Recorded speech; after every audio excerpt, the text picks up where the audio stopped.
नमस्कार, स्पॉटलाइट में आप सभी का स्वागत है। मैं हूं आपके साथ कपिल मिश्रा और आज हम बात करेंगे स्पॉटलाइट में मिल्कीपुर की महाजंग की। जी हां, अयोध्या के मिल्कीपुर विधानसभा सीट पर आज उपचुनाव हुआ है। सुबह 7 बजे से शाम 5 बजे तक वोटिंग हुई है और कुल वोटिंग की बात करें तो 65.35% वोटिंग हुई है। चलिए जानते हैं कि क्या है मिल्कीपुर सीट का सियासी गणित। जी हां, अयोध्या के मिल्कीपुर विधानसभा क्षेत्र में लगभग 3,70,000 मतदाता हैं और इस बार के उपचुनाव में यहां से 10 उम्मीदवार चुनावी मैदान में हैं।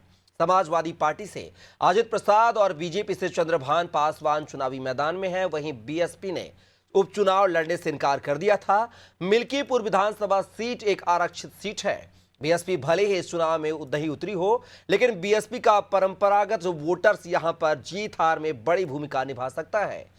इस सीट पर दलित वोटर्स अधिक संख्या में हैं और जिस तरफ इनका झुकाव रहा, जीतना उसका लगभग तय है। वहीं मिल्कीपुर विधानसभा उपचुनाव बीजेपी के लिए नाक का सवाल बन गया है।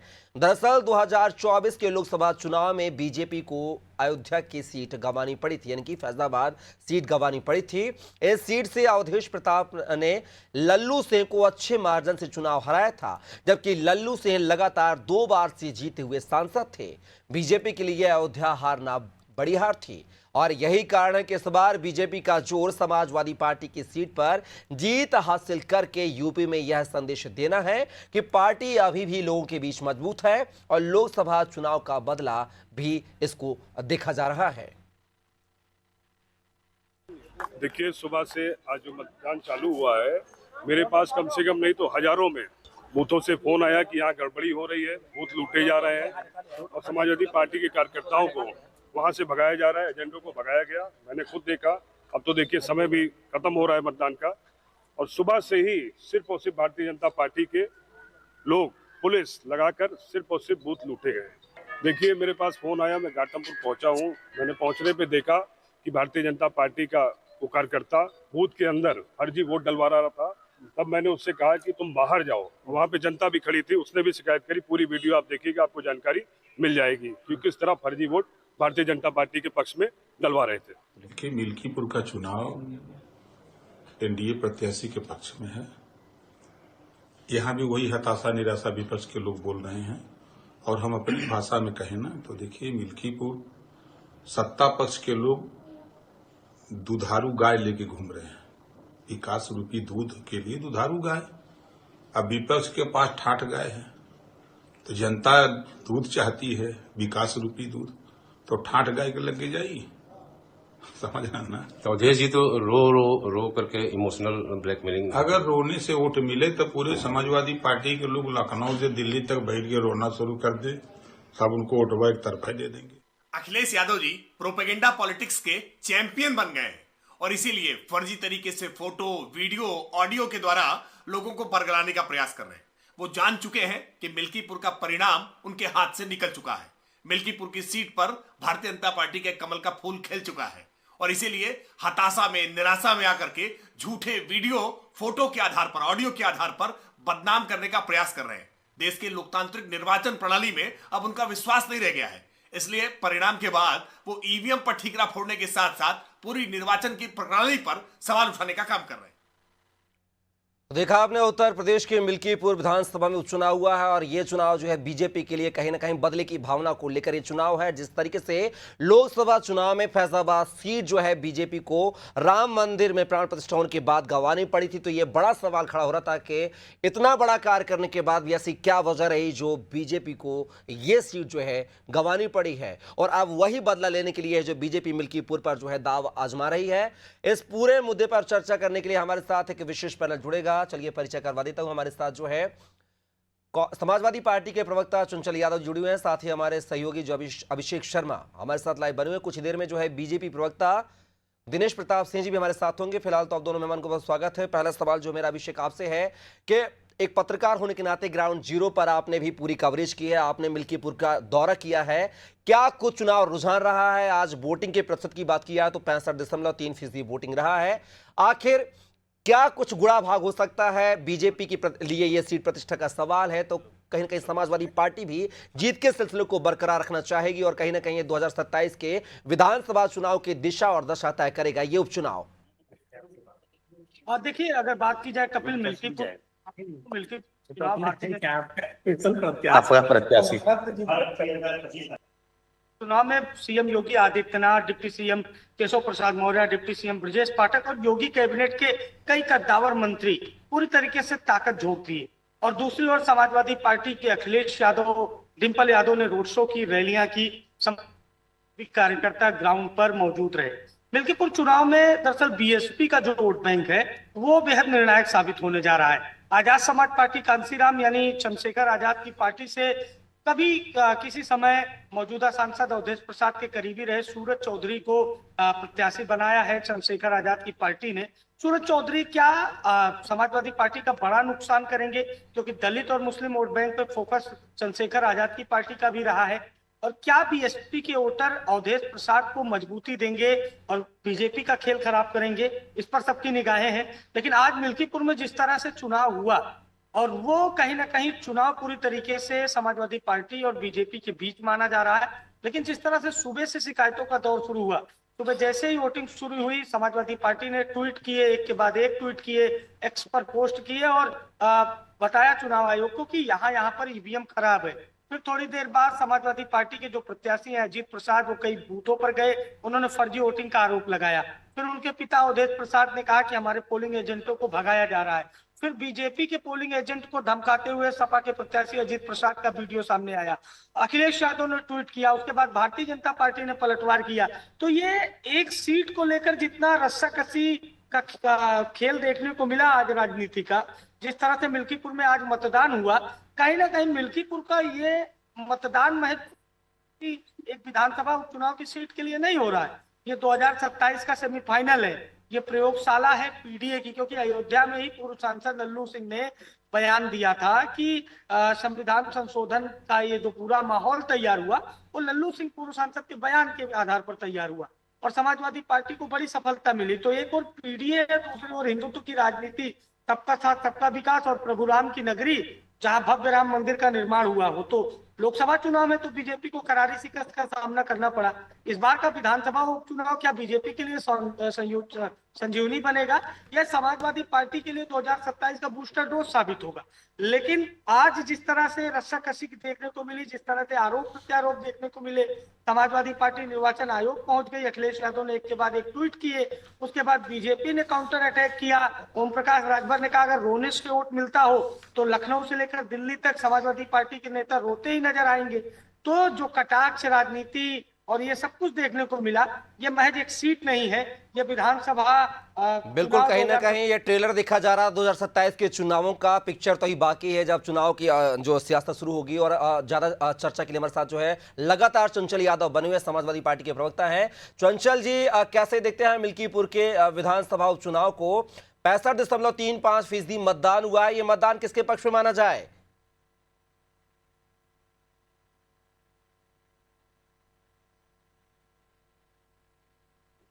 आपने सवाल मुझसे किया क्या? जी चंचल यादव जी, आप ही से सवाल था। जी सॉरी, हाँ बताइए ना, मैं एक बार जरा मिस किया। मिल्कीपुर विधानसभा में उपचुनाव हुआ है, 65.35% मतदान हुआ है। ये मतदान किसके पक्ष में देखा जाए? क्या समाजवादी पार्टी का जीत का जो सिलसिला है वो बरकरार रहेगा, या फिर जिस तरीके से आपने फैजाबाद सीट बीजेपी से हथियाई है तो इस बार ये सीट भी बीजेपी आपसे हथियाने में कामयाब होगी या नहीं? देखिए कपिल जी, सबसे बड़ी बात तो यह है कि जिस तरीके से मिल्कीपुर और आसपास के लोगों का जो सपोर्ट समाजवादी पार्टी के प्रत्याशी और इंडिया अलायंस के प्रत्याशी को मिल रहा था, उससे तो साफ जाहिर है कि समाजवादी पार्टी एक बड़े मार्जिन से चुनाव जीतने जा रही है। लेकिन वहीं दूसरी तरफ एक बात है कि बीजेपी ने पूरे प्रयास किए कि किस तरीके से लोकतंत्र का गला घोटा जाए, संवैधानिक संस्थाओं का दुरुपयोग करके। जैसे आपने देखा होगा पूरे दिन भर कम से कम 272-73 मिस्टेक्स बकायदा ऑन रिकॉर्ड चुनाव आयोग तक भेजा गया है। 272-73। आप कल्पना करो कि एक विधानसभा में तकरीबन 350-400 बूथ होते हैं एक एवरेज में। आप सोचो जिसमें 272-73 शिकायत पहुंची हो बूथों की, उसके बावजूद अगर समाजवादी पार्टी चुनाव जीतने जा रही, तो आप कल्पना कर लीजिए ये मैसेज बहुत बड़ा संदेश देने जा रहा है। क्योंकि जिस तरीके से आपने देखा होगा एसपी हमारे एक एक मतदाता का आईडी कार्ड चेक कर। एसपी कौन होता है भाई आईडी चेक करने वाला? पुलिस कौन होती है आईडी चेक करने वाली? आपको पता होना चाहिए कि जो हमारा एजेंट होता है, चाहे वो सपा का है, मान लीजिए बसपा का है, जो भी पार्टी चुनाव लड़ती है उसके एजेंट होते हैं। वो एजेंट चेक करते हैं कि भाई ये लोकल एजेंट होते हैं, उस बूथ के एजेंट होते हैं, तो उसमें जानकारी होती है कि ये जो वोट डालने जा रहा है व्यक्ति सही है कि गलत है, वो क्रॉस चेक करता है। लेकिन भारतीय जनता पार्टी का पुलिस, आपने देखा होगा पुलिस बड़ी बड़ी फोर्स लगा लगा के लोग चेक कर रहे हैं। तो जो लगा के चेक कर रहे हैं उनका एक मोटिव था कि कौन सी जाति का है, कौन समाज का है, पीडीए का है कि है, पीडीए का है कि नहीं है, उसको चंचल यादव जी, लेकिन आपने शिकायत की है, आपके मुखिया ने एक ट्वीट भी किया है, फोटो भी ट्वीट किया, उसको लेकर जो है वहां के एसएसपी राजकरण नैयर ने अखिलेश यादव के जो तमाम आरोप हैं उनको खारिज कर दिया है। उन्होंने कहा वो किसी पार्टी के एजेंट थे, पुलिस ने किसी को चेक नहीं किया, सुरक्षाकर्मियों ने किसी को चेक नहीं किया है। अरे भाई, प्रत्यक्ष को प्रमाण की आवश्यकता होती है क्या? वीडियो आपने नहीं देखा? वो एसपी क्या कर रहा था किसी सामान्य व्यक्ति का जो आईडी चेक करने के लिए, और वो बाबा को खुश करने के लिए, अपने आका को खुश करने के लिए एसपी साहब सरेआम लोकतंत्र का गला घोट रहे थे। अरे भाई, जब इतनी ही आपको जो है दिक्कत है तो एक काम करो, उतार दो वर्दी, पहन लो कुर्ता पैंट, पहन के भगवा पहन के आ जाओ। चंचल यादव जी, आपके प्रत्याशी का भी एक वीडियो वायरल हुआ जिसमें वो भाजपा एजेंट को धमकाते नजर आ रहे हैं, उस पर भी टिप्पणी देना चाहेंगे आप? भाजपा का एजेंट, मैं वीडियो सुना हूं, भाजपा का एजेंट वहां पर बदतमीजी कर रहा था। हमारे प्रत्याशी ने कहा कि ये समय हमेशा नहीं रहने वाला है और इस तरीके से काम मत करिए आप। उन्होंने समझाने का काम किया है और आप ये धमकाने की बात नहीं है। आपने देखा होगा जिस तरीके हमारे से सहयोगी जो अभिषेक कुछ इस पर कहना चाह रहे हैं आपके इस जवाब पर। अभिषेक, कंटिन्यू। चंचल जी, एक सवाल मेरा आपसे है, ये 5 सेकंड में कर दूंगा, ये अजीत प्रसाद को अचानक क्या हो गया? क्या ये राजनीतिक जो सरगर्मी देखने को मिली आज मतदान के दौरान उसका असर था, या उनका व्यवहार ही कुछ ऐसा है?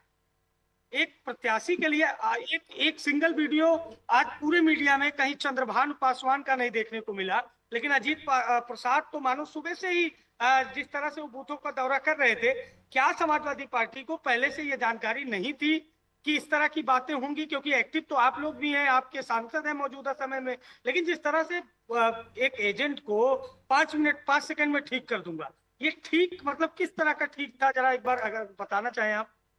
देखिए शिवांशु जी, मैं एक बात करना चाहता हूं कि हमारे प्रत्याशी लगातार बूथों तक जा रहे थे और जहां जहां शिकायतें हो रही थी वहां पर पहुंचने का काम कर रहे थे।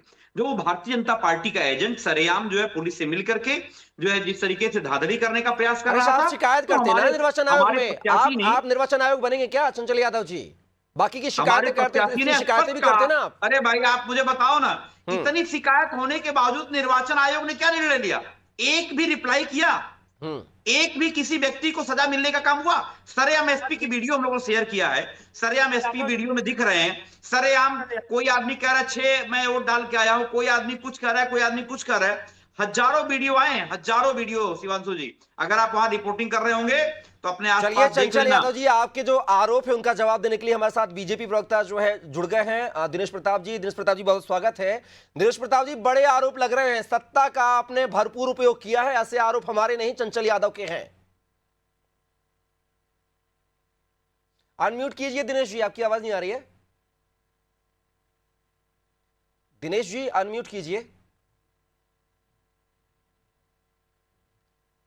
चलिए, शायद जो है संपर्क नहीं हो पा रहा है, पुनः स्थापित करने की कोशिश करेंगे संपर्क। अभिषेक, जिस तरीके का यहां पर चंचल यादव जी जवाब दे रहे हैं कि इतनी गलतियां हैं इसलिए उन्होंने खुद ही मोर्चा संभालना जो शुरू कर दिया, क्या लगता है कि एक कैंडिडेट को, एक प्रत्याशी को इस तरह का जो व्यवहारिक रवैया करना चाहिए क्या वोटिंग के दौरान? चंचल यादव जी अपनी पार्टी का जो एक नैतिक धर्म है वो निभा रहे हैं, पार्टी के प्रवक्ता हैं, जाहिर है सभी अपने दल की जीत का दावा करता है। लेकिन चंचल जी, मैं आपसे जानना चाहता हूं कि अगर समाजवादी पार्टी की जीत हुई तब तो आप लोग अखिलेश यादव और पार्टी को श्रेय देंगे, ये परिणाम विपरीत रहे तो समाजवादी पार्टी जिम्मेदारी लेगी, या जो पूरा दिन भर का घटनाक्रम रहा उसके ऊपर थोप दिया जाएगा? बहुत अच्छा सवाल किया अभिषेक भाई, मैं धन्यवाद करता हूं। पत्रकारों को सही सवाल ही करने चाहिए। मैं आपको बताऊं कि देखिए, हम समाजवादी लोग, आपको बता दें, हम समाजवादी लोग जो है जनता के प्रमुख मुद्दों को जनता के बीच में लेके जाते हैं, जनता की समस्याओं को उठाते हैं। आपको मैं बता दूं, बगल में मैं लखनऊ में ही रहता हूं और आजमगढ़ में मेरा घर है। आप विश्वास नहीं करोगे, ऐसा कोई दिन नहीं है जहां प्रतिदिन लोहिया पीजीआई केजीएमसी में सैकड़ों लोगों को बेड ना मिलने की वजह से मृत्यु हो रही है। और हम लोग लगातार इस बात को मुखरता से उठाते हैं। शिक्षा के क्षेत्र में अगर हम बात कर लें, नौकरियां खत्म करी सरकार ने, किसानों की समस्याएं इतनी बुरे कंडीशन में, हम लोग जनता के प्रमुख मुद्दों पर चुनाव लड़ रहे हैं। और जिस तरीके से अयोध्या में जाति के आधार पे जो है नियुक्तियां हुई है, पोस्टिंग हुई है, जहां पहले बीजेपी लोग नहीं कराई गई, फिर मैं आपके पास आ रहा हूं। दिनेश प्रताप जी, बड़े आरोप लग रहे हैं, सुने आप। अभिषेक कुछ करना चाह रहे हैं? अभिषेक जी कंटिन्यू। जी, अगर इन मुद्दों पे मतदान होता हो तो क्यों पीडीए की जरूरत पड़े? अगर जो आप मुद्दे गिना रहे, शिक्षा, स्वास्थ्य, रोजगार, क्या आपको लगता है कि इन मुद्दों पे मतदान होता है? आप लोग तो पीडीए पर वोट मांगते हैं और दूसरी ओर दूसरे स्लोगन पर वोट मांगा जाता है, तो क्या इन मुद्दों को धरातल पर लाने में कोई? चंचल जी जवाब बाद में लूंगा। चंचल जी जवाब बाद में लूंगा। बीजेपी प्रवक्ता लगातार हमारे साथ बने हुए, पहले उनका जवाब लेंगे। दिनेश प्रताप जी हमारे साथ जुड़ गए फोन लाइन पर। दिनेश जी, आप पर बड़े आरोप लग रहे हैं, आप सत्ता शासन का दुरुपयोग कर रहे हैं। मिल्कीपुर में आपने एक तरफा जो है अपने पक्ष में माहौल बनाया है, वोटरों को धमकाया गया आपके अधिकारी कर्मचारियों ने, ऐसे आरोप चंचल यादव लगा रहे हैं, समाजवादी पार्टी के प्रवक्ता। कपिल जी, समाजवादी पार्टी की घबराहट, खिजलाहट और बौखलाहट ये बता रही है कि मुल्कीपुर के उपचुनाव में समाजवादी पार्टी के प्रत्याशी की जमानत जब्त हो रही है। इन लोगों ने अपने शासनकाल में किया होगा, सत्ता का दुरुपयोग किया होगा, तंत्रों का दुरुपयोग किया होगा, अधिकारियों और कर्मचारियों का दुरुपयोग किया होगा। इनको वही लग रहा है। जब ये चुनाव जीत जाते हैं तो इनको सब कुछ अच्छा लगता है, सब कुछ ठीक रहती है, सारी संस्थाएं ठीक रहती है, ईवीएम ठीक रहता है, चुनाव आयोग ठीक रहता है, प्रशासन ठीक रहता है। लेकिन जब ये चुनाव हारने लगते हैं, इनको सारा कुछ गड़बड़ दिखता है। अभी लोकसभा चुनाव में, यही अयोध्या से लोकसभा के चुनाव में जब इनकी जीत हुई थी, अवधेश प्रसाद जीते थे, तो सब कुछ ठीक था। लेकिन अब जब जनता भारतीय जनता पार्टी के प्रत्याशी के साथ खड़ी है और इनकी जमानत जब्त होने जा रही है, तब ये कह रहे हैं कि सब कुछ गड़बड़ हो रहा है। यही समाजवादी पार्टी की नीयत है कि मीठा मीठा गट और कड़वा कड़वा थूक। इन्होंने जो काम किया है, जब से समाजवादी पार्टी ने लोकसभा चुनाव में कुछ जीते, क्या जीती, काट की हांडी चढ़ा करके, उसके बाद इनको ये भ्रम हो गया कि शायद देश में इनकी सरकार बन गई है। जिस तरह का अराजकता का माहौल इन्होंने पूरे उत्तर प्रदेश में फैलाने की कोशिश की, जबकि इनको पता होना चाहिए कि उत्तर प्रदेश में अखिलेश यादव की सरकार नहीं है, योगी आदित्यनाथ जी की सरकार है। यहाँ किसी की दबंगई और गुंडाई नहीं चलती है, यहाँ शासन और प्रशासन। लेकिन ये चाहते ही नहीं, समाजवादी पार्टी जैसा चाहे वैसे हो, ये नहीं हो सकता है। आज बहुत निष्पक्ष तरीके से वहाँ पे चुनाव हुआ है।